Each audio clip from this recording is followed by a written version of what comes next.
Question है, दो अंकों की किसी संख्या और उन अंकों को आपस में बदलकर बनाई गई संख्या के बीच अंतर सदा विभाज्य होता है। यानी कि किस संख्या से विभाज्य होता है? 10 से, 9 से, 11 से, 6 से। तो यहाँ पर आपको प्रश्न समझ में आया कि यहाँ पर बात हो रही है दो अंकों की संख्या से। तो हम यहाँ पर लिख ही लेते हैं ना, दो अंकों की संख्या, कोई भी संख्या हम लिख सकते हैं। मानो कि हम यहाँ पर 25 लिख रहे हैं, दो अंकों की संख्या। अब प्रश्न में कहा गया है कि दो अंकों की किसी संख्या, तो वो तो हमने लिख ही ली है। और उन अंकों को आपस में बदलकर बनाई गई संख्या, तो यहाँ पर 25 एक संख्या है। अब एक जो दूसरी संख्या बनानी है वो 25 से ही बनानी है, लेकिन अंकों को आपस में बदलकर। तो यहाँ पर जो संख्या बनेगी वो बनेगी 52। अंकों को ही बदल दिया है, अंकों को बदला नहीं है, अंकों का स्थान बदला है यहाँ पर। तो यहाँ पर आ गया ये 52। तो आपस में बदलकर बनाई गई संख्या के बीच का अंतर जो होता है, अब हमें क्या करना है, 52 और 25 के बीच का अंतर ज्ञात करना है। तो 52 में से हम 25 को घटा देंगे, तो यहाँ पर अब कितना आएगा, यहाँ पर आ जाएगा 7 और ये 2। तो अब ये संख्या आ गई है 27।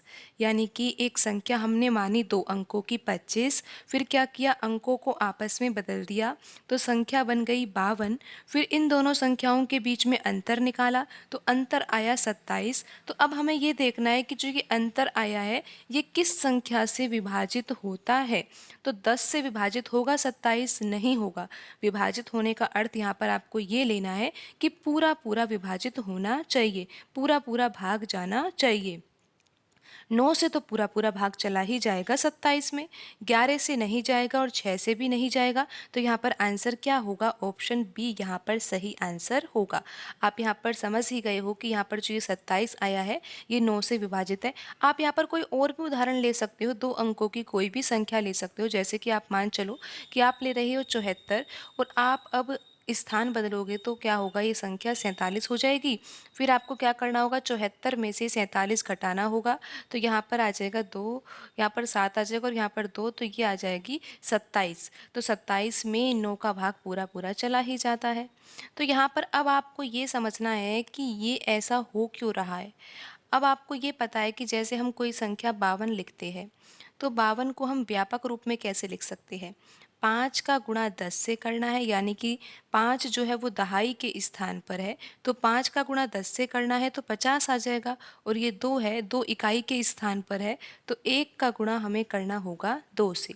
तो यहाँ पर अगर 5 गुणा 10 करते हैं तो 50 आ जाता है, 1 गुणा 2 करते हैं तो 2 आ जाता है, और 50 प्लस 2 कितना आ जाता है, 52 आ जाता है।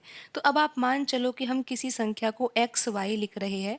यहाँ पर जो वाई है वो इकाई का अंक है। जैसे कि यहाँ पर 2 इकाई का अंक था और 5 दहाई का अंक था, तो यहाँ पर जो ये संख्या दो अंकों की है, इसमें वाई क्या है, y यहाँ पर इकाई का अंक है और x यहाँ पर दहाई का अंक है। तो आपको पता है कि जो दहाई का अंक है उसके साथ तो हमें 10 का गुणा करना है। जैसे कि यहाँ पर हमने 5 के साथ 10 का गुणा किया है, तो अब हम यहाँ पर संख्या का व्यापक रूप लिख रहे हैं। तो x का गुणा हमें किससे करना होगा, 10 से, और y जो है वो इकाई के स्थान पर है, तो y का गुणा करना होगा हमें 1 से। तो अब संख्या क्या बनेगी, 10 का गुणा x से होगा, तो ये संख्या बन जाएगी 10x प्लस वाई।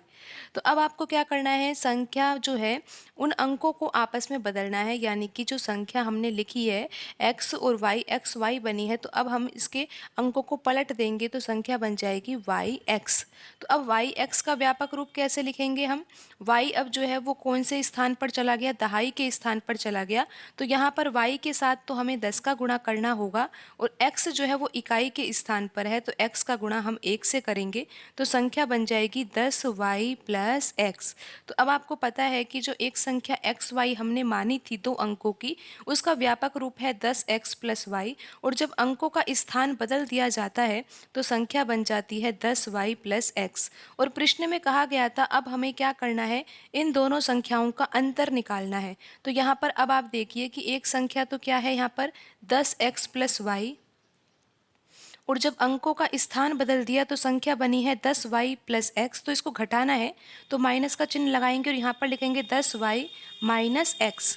तो यहाँ पर अब आप डिफरेंस देख सकते हो, 10x में से x घटाएंगे तो यहाँ पर आ जाएगा 9x, और यहाँ पर ये y है और माइनस 10y है तो यहाँ पर आ जाएगा माइनस 9y।